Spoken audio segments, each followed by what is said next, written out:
This guy here, he's ready to go. There's lots to talk about. We need to talk about Newcastle. We need to talk about Aubrey Wodonga, Brian. And we need to talk about the great things in life. Matthew Johns, good afternoon to you.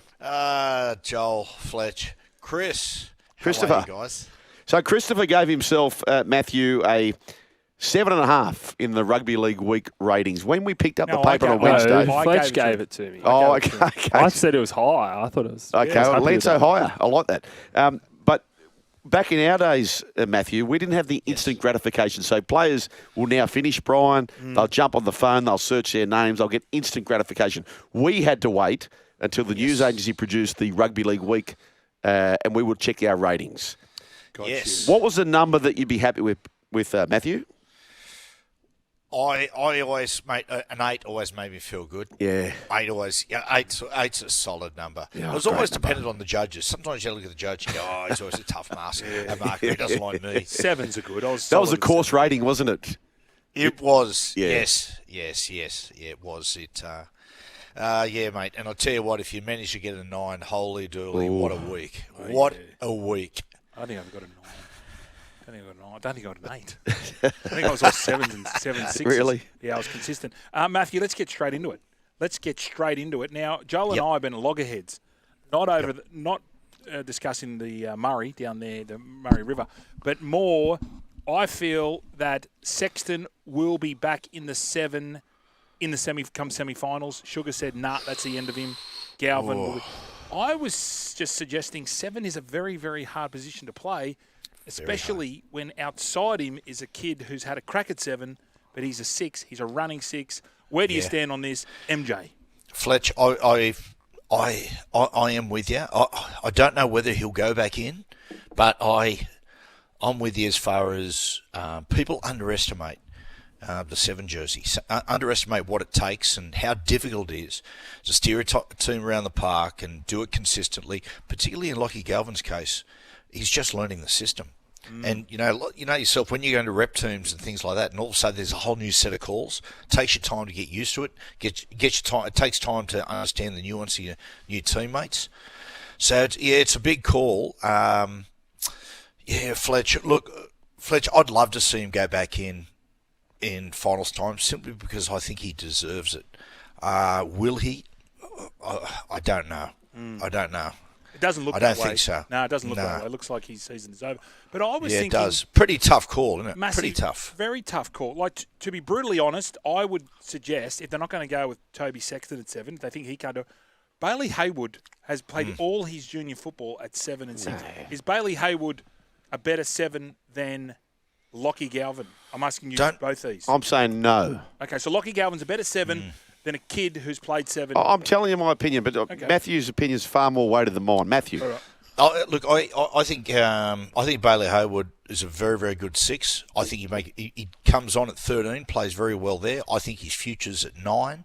7, I don't know. I don't know if at this level he could really steer the side around the park. One thing that they might be able to do, if you've got Galvin and Burton, and we said before, their mentality is run first, pass second. If you've got guys in the middle like Kurt Mann, Bailey Haywood, Jamin Salmon, they can alleviate a bit of the pressure off. But the big question is going to be, and one of the big people forget about sometimes is just being able to put the polish on the end of a set of 6 as well. Burton's got an incredible kicking game, but sometimes the kick is only one aspect of it. It's having sort of having the knowledge to go, right, where's the ball going to end up in this set of 6? What type of kick is required at what type of time or situation you find yourself in the game. So, as I said before, we knew that there's no doubt when they signed Toby, and to a certain extent Reid Marnie, you knew that it was basically to get him from, D to B. And from then, they were probably going to pick up someone along the way, because that's how Gus builds his sides. I do think it's a little ruthless doing it, this close to finals time after basically the last 18 months he's had. I totally agree with the ruthless. It is ruthless, right? But to win a comp, you've got to be ruthless. So every grand final, Brian, there is a player who sadly has been part of the journey and they miss out, and you need to be ruthless in that. Right now, for me, it's a pick-a-path book. So the Bulldogs get to this juncture where they are in a position to win the comp. Yeah. So there's one thing. There's one thing picking Lachlan Galvin and it doesn't work out and you regret it. The other thing is you go with Sexton and Lachlan Galvin's playing reserve grade and you go, oh, we should have pulled the trigger on him. For me, right, Brian, 6 + 7 equals what? 13. 13. Are we about to see the very first team to win a comp with 2 6.5s? They're not 7. Neither is a 7, but they could both be 6.5s. Mate, I just think to win the comp, to go to that next level, go through their draw. Honestly, forensically go through their draw. Coming up. No, their draw. Oh, past. So taking aside the big win over the Raiders. Hang on, Matthew's breathing heavily. Yeah, I know. Oh, sorry, boys. No, it's good. But I'm being fair to him, right? So if you go through their draw, yes, they're flying, but aside from that comeback from a massive loss at halftime to the Raiders, go through their draw and tell me who they've actually beaten. Now you've got to go to a new level and win 3 games in a row, maybe have to go to Melbourne. I think the trigger being pulled is the absolute no-brainer. That's what, and as Matthew said, it is ruthless. Yeah, it is ruthless. It'll be interesting. Sorry, Fletch. If let's say Galvin plays this week and just struggles in that 7 jersey. So what happens? Yeah, to that's the one. You know that's the one. These are all the risks, of course. Always risks. But there's no doubt they had Lockie earmarked for the 7 jersey. It has been ruthless, particularly, and unless like they weren't at their dynamic best with the football against the Cowboys, but they got the job done. Yeah. And on the other side of the coin too. So if I'm putting my back rowers hat on, I'd rather be running at Lachlan Galvin than Toby Sexton. And this is what now you're number 7. I know he's been playing 6, but he's going to have all this responsibility for organising the team while having back rowers.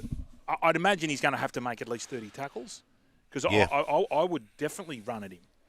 Yeah. So they will, Fletch. We've got to take that into consideration as well. And Fletch, watching Lockie closely in his last game he played, you can see the pressure that the internal pressure that he's putting on himself. Because I was watching him and he was trying to always throw the absolute pass, trying to throw that magic pass, and that's internal pressure. That's what he expects from himself, and that's probably what he thinks that the Dogs are after. Yeah. He's just got to get in there and just sort of go with the flow a little bit more. Boys, we need to move on to Newcastle. I'll leave it with this. My personal view is that Galvin, as a 19-year-old, has more on his highlights reel than Sexton in his whole career, Brian. I understand that, and I think he's going to be a terrific player. But at the moment, do the Bulldogs need highlights package, or do the Bulldogs need someone who can kick to the corners and use the outside? Either got Critter on one side and Kiraz, kick out Preston. Yep. I don't think he needs to be the highlights package. Yeah, highlight reels are always they're fraught with danger. If you go through like the career and certain people, if you put 3 players in front of me with their highlight reels of their career, and you went Sean Johnson, Benji Marshall, Cameron Smith. Yeah, that's and you said to me, rank them 1, 2, 3. Trifecta's easy. It'd be, mate, I tell you what, Cameron would be 3. Yep. That's fair. On highlight reels. Let's go back to something a bit more local to the old days, and the big story, Matthew, is the red and the blue. The red and the blue. What's happening? Rough day yesterday. Yeah, the news comes through about with Adam. First of all, look, that doesn't surprise me. I mean, he's had very little clear air in the last 18 months to 2 years. It's always been mooted that he's a couple of years ago, Kalyn came back and had that amazing run and got the side into the finals and really saved Adam. If they'd have pulled the trigger before the end of the season, that would certainly surprise me. But the fact that they've come out and basically said, look, they're going to need another special run for him to potentially save his job. That doesn't surprise me. Is it a little rough? Look, of course it's a little rough, because if you look at what Adam has done at the club, he's actually, when I was talking about how Gus builds his roster and get players that'll take you to a certain point, Adam has really fulfilled what the club was after. He's, the 5 years leading into his appointment, they did a 3-peat with the wooden spoon and finished 11th 2 years in a row going in. Now, he's taken over it. They're after him to stabilise the club and consistently turn him into a final side. Well, he has stabilised the club, and they made the finals 4 out of the 5 years. the Knights power brokers, which I think is probably fair, thinks, okay, this is probably as far as Adam might be able to take us, and they're going to go in a different direction. Right? That's just the nature of the sport. But overall, when you look back at what he's done and where the club were when he took over, he's done a good job. What about if they do get rid of him, which it looks like something, who would your preference be? Coaching? Fletcher. Mate, I honestly wouldn't even hazard a guess. I would not think of it. There's names being thrown up here and there. Blake Green, blah, blah, blah. Look, honestly, Fletch, I haven't given it a lot of thought. I really don't know. Brian, sell him yours. So for me, I think that Willie Peters, the Robins, what he's achieved, he's been at Newcastle, bang, love that. Justin Holbrook, I just want to see him have one more crack. Different to the Gold Coast. They're my two. He played at the Newcastle Knights. Yeah. Who are your two, Brian? Well, I've got Willie, Yep. and I suppose then you've got to start thinking about, do you want to coach with experience? And then there's a Brad Arthur situation or a Jason Demetrio, who, they're the two, I suppose, more. So who are your two? Coaches. My two are Willie Peters and Justin Holbrook. Yeah, Who are your two? I'll go Willie. I'll go Willie and Brad Arthur. Okay. I think Willie's certainly in the mix. As far as the other one, the big guy is Brian McDermott, who's their assistant coach. They've got a really high regard for him. He's had good success in the Super League. From my understanding, the players really like him. He's he's a defensive specialist. He should have some consideration there. But Willie just might be the P. But it's a tough call. And you said about Brad, Brad's got both sons there, Matt and Jake, at the club now. So who knows? They might look to Brad. What about the KP? Kalyn. Yeah. That's boys. I mean the Adam one. The Knights fans will look at that and it's unfortunate and it's not great. But coaches do come and coaches go.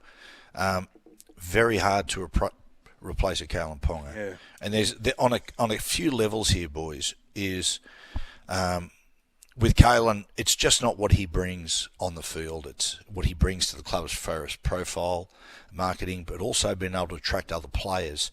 And the Knights find themselves in a precarious situation because of the fact that, I was talking to your man Chimes, Fletch. Yeah. He's one of the leading player managers. He told me at Andrew Webster's birthday, I was having a chat to him, and he said to me, Matty, with Perth and PNG coming into the comp, he said this is going to spark a signing frenzy similar to what it was in Super League. He said, you watch what happens, and of course, they're just starting their campaign, that aggressive campaign to get people. Perth, because they're on the clock. PNG will start soon with a lure of tax-free dollars. And as a consequence, all these other sides, and our established sides, they're going around signing their blokes. So if you start losing blokes like Kalyn Ponga, you can't replace them. That's the problem. Now, on top of that, boys, we've got the Dylan Brown situation.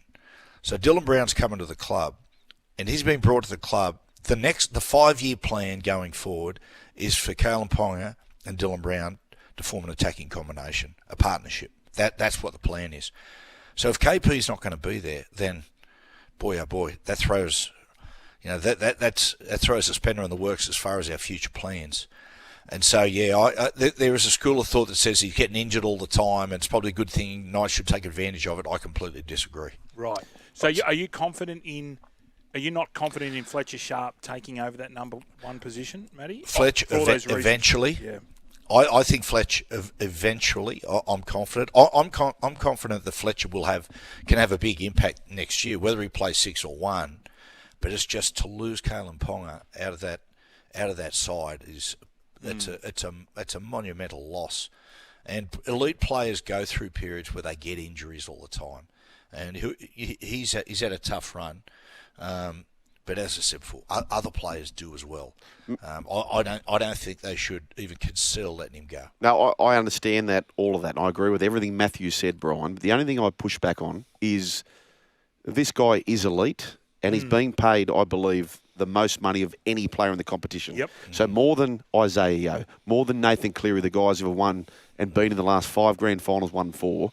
He said on the record, I want to go to Newcastle and win their first comp. Yep. Whoever they sign as a coach. Not their first one. They've won a couple. No, to win a comp. Yeah, the bloke we're talking to. Whoever, I understand. He almost got the field goal. Could have been the hero. Could have been, Correct. Could have been the Matthew Johns stand. Whoever they sign as a coach, Brian, right? So they've gone and got Dylan Brown for him or with him. Whoever they sign as a coach, and it doesn't matter whom, don't you think it'd be a pretty powerful thing for, we're not cloning the Wolf of Wall Street, Jordan Belfort scene where he says, I'm not leaving, but if Kalyn Ponga came out and said, guys, I've heard this scuttlebutt. I'm the captain of this club. I am the number one paid player in this competition. We have not yet delivered. I am here with the team. Don't you reckon the whole town, the club, the board rugby league would explode? It would be. So what? Like that's what he needs to do, doesn't he? But he's not. He's going. It seems to me there's too much talk about this. So if he's not doing that, and I get what Matthew's saying, if he's not doing that, then I'm like, ta-da, Tatiana Western Webb. Yeah. You need to do that. Like it is so important for you to do that. Yeah, but I don't think he's going to. Yeah. He's certainly like Kalyn. What did I say? Walks to the beat of his own drum. Yeah. He is different. He's left of centre from normal players, and he's sort of got that very sort of complacent nature about him, Kalyn. But look, the fact that they have got a New Zealand agent exploring options over Europe, that gives me a sinking feeling. Yeah. But there's been a sort of, I've just had a feeling around KP for the last 12 to 18 months. You know, he's spoken about his desire to one day represent the All Blacks, how that's a dream of his. But also the rumours the rumours that I hear from people who are in the know, you know, not imbeciles, people who are in the know have said to me that there have been a couple of NRL clubs that are confident that they can pinch him off the Knights. So all those things considered the announcement yesterday, it really didn't shock me. I had a feeling that a fair bit of this was going on. Wow. The Roosters rumour was alive and well. Yes, but it was. Then the DCE gazumped that. Would you consider letting him go? And how would you feel about having DCE as your 7, Dylan Brown at 6, and Fletcher Sharp at 1?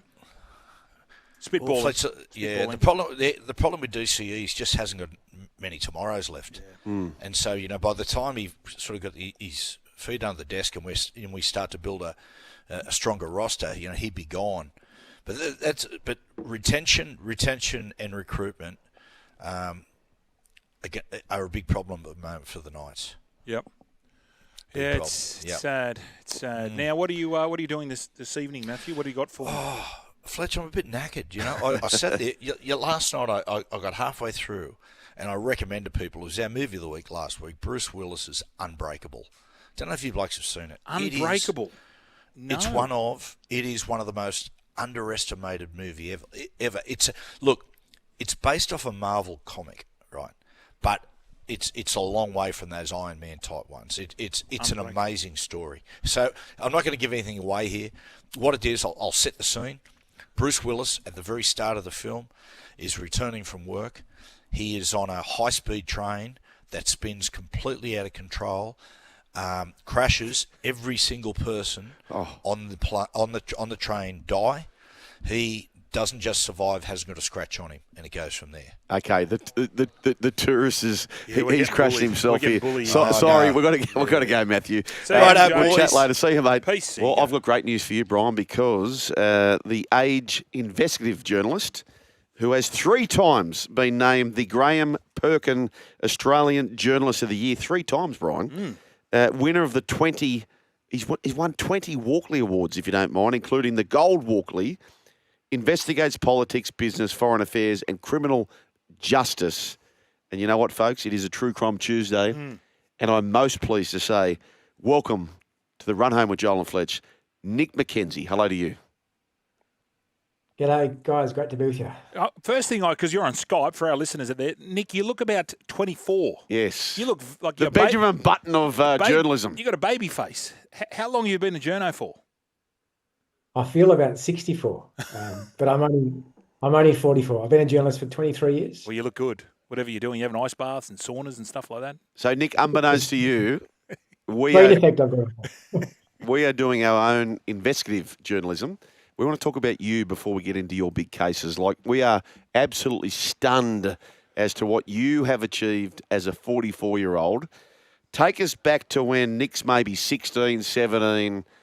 Did you always have dreams for this? Was it the law of attraction? You said, I want to be the numero uno journalist. What was the plot and the path for Nick McKenzie?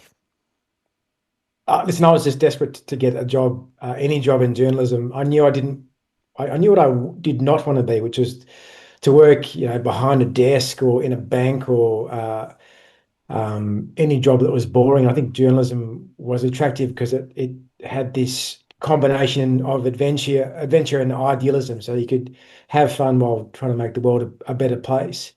And then, like any young journalist, you just try to get a job where you can get a job. So I put in applications to Broome and Alice Springs and all over the joint. And as it happens, I got a job the only job offered to me was in Alice Springs, and I was heading up north, packed up my 1989 green Mitsubishi Magna sedan. And as I was heading up, driving up there, I got the phone call that whoever had been offered the cadetship in Melbourne at the ABC had decided not to take it. So as a Stephen Bradbury, I sort of skated through and ended up at the ABC in Melbourne. Can I ask you this, Nick? So what was and the great Hutchie calls you the Winx of journalism. What was the moment that propelled you towards a Winx? Like, you're a young journalist, but there must have been a sliding door that made you go to the next level. Was there a certain story item at the time? I think it's your makeup. I think, I'm a very determined person. You combine that with having a real passion for journalism. I don't like bullies. I don't like people who abuse their power. Yep. And I think there's also a bit of a thrill of the hunt in investigative journalism when you're going after a villain and you're amassing evidence and speaking to good people and whistleblowers. And then you get to hold that person to account, be it the Catholic priest who's abused someone in their church, or a dodgy politician, or a gangland figure who's running in cahoots with a corrupt union. You can make the world a better place and have some fun while you're doing it. All right, now, Nick, let's talk about Crossing the Line. So this is the book, it's expose of Ben Roberts-Smith. How did you first look into this story? Was there a tip-off? How did it all evolve? I will never forget the tip-off. It came from within the SAS itself. And, there's so much mystique around the SAS for good reason. Australia's best fighting force, most secretive fighting force. But what people don't tend to recognise, because it's so romanticised and mysticised, is that most people in the SAS are really just decent blokes doing a good job who don't like working alongside someone who's killing civilians or standing over people, and in the case of Ben Roberts-Smith, he was that sort of person. So people in the SAS had seen things in Afghanistan as they fought alongside Ben Roberts-Smith, which made them very uncomfortable. And the most significant one was watching him kick a poor Afghan civilian off a cliff and then ordering this bloke's execution at the bottom of the cliff. So that came to myself and my colleague, Chris Masters, as a tip-off. And, of course, did not believe it, because who would believe that Australia's most famous soldier and most decorated Afghan veteran had kicked a bloke off a cliff and ordered his execution, and was as keen to disprove it as to prove it. But turned out it was true. We got corroboration from inside the SAS. We got corroboration from people on the ground in the village in Afghanistan. We got corroboration from people seconded with the SAS who were living in different countries overseas. And ultimately, we found that this really unpleasant truth was a fact, was the truth, and that the Australian public needed to hear about it. And so we reported that very fact, the fact that Ben Roberts-Smith kicked an Afghan civilian he was a farmer, off a cliff for no other reason than this bloke smiled at him at the wrong time at the wrong place. Did you ever, throughout the book, try and interview Ben Roberts-Smith about this? Did you ever contact him? Yeah, contacted him many times. I think it's always an interesting tell as an investigative reporter. When you contact somebody with a really serious allegation, if they've not done it, they'll say to you, what the beep? I want to sort this out and I talk to you. I'll have a cup of coffee, sure. But when I contacted Ben Roberts-Smith, I never heard back from him, but I heard back from his defamation lawyers. The lawyers who ended up running his case, not just through the federal court, but through the full bench of the federal court, and now onto the High Court. Now, keeping in mind that 4 senior federal court judges have now found that Ben Roberts-Smith did kick this bloke off the cliff. But yeah, Ben Roberts-Smith never wanted to sit down and tell his side of the story to me, despite great efforts to do so. I would have loved to hear him out and to ask him the questions. And the truth is, had he not kicked that bloke off the cliff, had he not executed other people, as he's been found to have done, he would have sat down and had that cup of coffee and said it's all bullshit. Hey, Nick, can I ask you this? So, whilst you had your sources and you were very confident in running the story, which you ultimately did, and you go to Ben Roberts-Smith and his reaction is probably a reaction which you thought, well, okay, well then that kind of adds to what I'm trying to achieve here. Despite all that, you get the defamation case that comes through. That must be very stressful. Despite the fact that you feel like you got your ducks in a row, which ultimately proves you did, it must be a very stressful time for you personally, is it? Yeah, it has been the most stressful time personally and professionally in my entire life, to be fair, because, while we knew we were correct, we also know that journalism is an imprecise science. Reporters get things wrong all the time, despite your best intentions. And in this case, even if we were right, we may not be able to prove we're right before a court. That's a whole different question. You've got to amass people who have become a confidential source, a journalistic informant. They've suddenly got to become a witness on the stand before the judges themselves. Do they want to do that? And if they do that, will they withstand the cross-examination of Ben Roberts-Smith's lawyers? And all the time, it's not just your own reputation on the line, as it was in this case, but you've got blokes in the SAS who've put their faith in myself and my colleague Chris. They've taken huge risks to tell us about this bloke they work with who's a war criminal. If we lose this court case and he's cleared, then we've let them down. We've also let down the victims in Afghanistan who are counting on us for a piece of justice.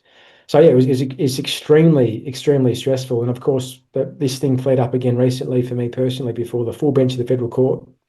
Chatting with, sorry, Nick. Sorry, play on. I've never had so many sleepless nights, but Wow. that goes, in journalism, despite what lots of people think of journalists, and quite rightly, they think quite often quite negative things. Most journalists try to get it right all of the time, and you're bloody stressed when you're worried you might have got it wrong, and you're bloody stressed when you get sued by someone who's not just a war hero, but has got the weight of, in Ben Roberts-Smith's case, Kerry Stokes, a billionaire media mogul behind him.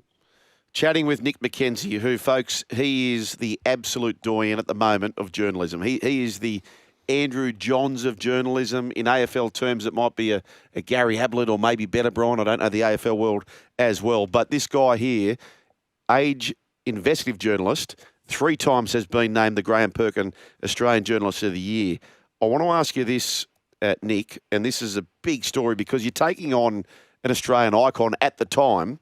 When you have this story, yourself and Chris Masters, who you've credited, you have this story and you are ready to press play. This is about to be printed on so many thousand papers.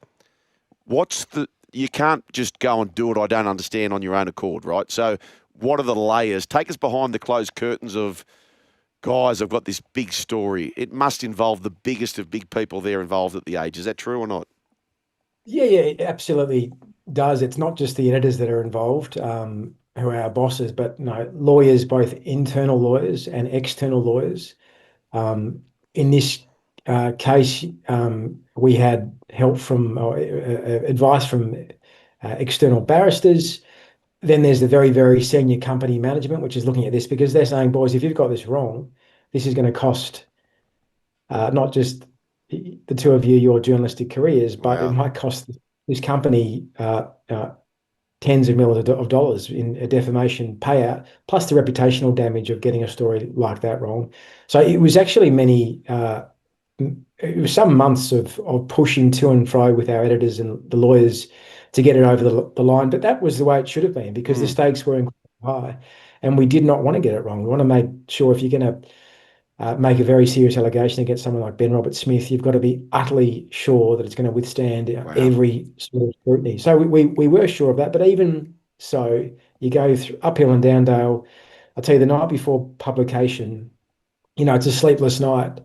And when you read that front page, Wow. yeah, even then you're saying, geez, if I've got, you're fearing the worst at all times, Wow. because it's not something you obviously ever want to make any sort of mistake around. So, Nick, when you first looked into this, and this is a man who's he's won the medal, he's won the Victorian Cross and medal for gallantry and all that sort of stuff. Was there any trepidation thinking to yourself, going like, this bloke he's won all these medals for his bravery, and were you ever thinking to yourself, oh, look, I know he's done an extremely awful thing, but all this other stuff, and he's in this theatre of war, and we know how when soldiers come back from conflict, they can be a little bit, they've got mental health issues and stuff. Yeah. Did you ever sort of think, take into that into consideration? Yeah, absolutely. I mean, all those things you've just raised, thought about every minute of the day, which is why what really got us over the line was the blokes. It wasn't about what journalists thought was true. It was about what guys who'd served in the SAS, in Afghanistan, on repeated deployments with Ben Roberts-Smith, they themselves had been, in some cases, decorated or highly decorated. And it was these blokes who were saying, hang on, we don't kick people off cliffs. We don't execute farmers by shooting them in the back of the head or ordering somebody else to do it. We don't execute a bloke with a machine gun and remove his prosthetic leg and use it to drink beer from. There are standards that the SAS has, and Ben Roberts-Smith threw those out the door for his own personal gratification. It was these blokes in the SAS, we were telling their stories, their truth. And I can tell you, they weren't concerned with fog of war incidents. And some of these guys are really hard. I mean, I remember one of them saying to me almost, what concerned him wasn't so much executions of people who are unarmed, even though that's totally illegal, that's murder, that's not fog of war. What concerned him was Ben Roberts-Smith getting young soldiers to do those executions on Ben Roberts-Smith's orders. It was known as blooding. It was like this sick ritual. And this tough soldier said to me, Nick, if you want to execute someone, do it yourself. Don't get some young bloke on his first tour of Afghanistan to do it. So when you're hearing those stories from SAS soldiers who've lived and breathed it, then you take it seriously. And it was their truth that we were telling in the end. It wasn't journalists judging from our armchairs. Now, I would imagine you would have copped some heat personally. Was there any death threats against you or your family? Yeah, there was plenty of death threats, constant death threats. There still is pretty regular threats. Mostly it's keyboard warriors. It's not the ones that you worry about. But there were some nasty things. There was a bloke who, said he was going to come to a public event with a firearm and have a crack, and he was dissuaded by the federal police from attending my book signing. He wasn't a welcome guest, but mostly, the great thing about it is the vast majority of Australians are really supportive of this story. And the great thing is that all these people have served their country overseas, especially guys who fought in Afghanistan. Lots of them contacted me and said, you know what, I thought your story was over the top. I was a fan of Ben Roberts-Smith, but I took the time to read the facts, to understand the story, to read the federal court judgment where it's all laid out. And you know what? The guy's an arsehole. The guy actually did what the federal court said he did. He betrayed his country. He betrayed the SAS. He's done things that we're not proud of as soldiers or veterans. And thank you for telling a tough story, because they'd rather the grim truth than a pack of lies. Hey, Nick, we really appreciate your time on True Crime Tuesday. We've been chasing you. We've been our own investigative journalists, Brian, trying to get Nick McKenzie. And, mate, we appreciate what you have done. And just in the last, we're looking at your bio, what you've done, your portfolio on the Age website, the CFMEU, the Common Chair Host, Wind Farm Corruption, Nauru Government, and that's just June. Mate, you are a busy, busy guy, but you have taken some of your time to join us. And thanks to Hashay, Australia has updated your book, Crossing the Line, and you can grab the book at Dimmicks and all good bookstores. Nick McKenzie, mate, congratulations on what you've done. It is quite unique what you've done. You have beat it to your own drums and achieved a lot There's no doubt about that. Nick McKenzie, thank you so much for joining the Run Home with Joel and Fletch on True Crime Tuesday. Thanks for your time, guys. Appreciate it. You're still here? We'll see more on the Joel and Fletch socials and catch us live on SEN Radio. Because if you don't, you're an A grade. But if you do, you're the absolute Mickey.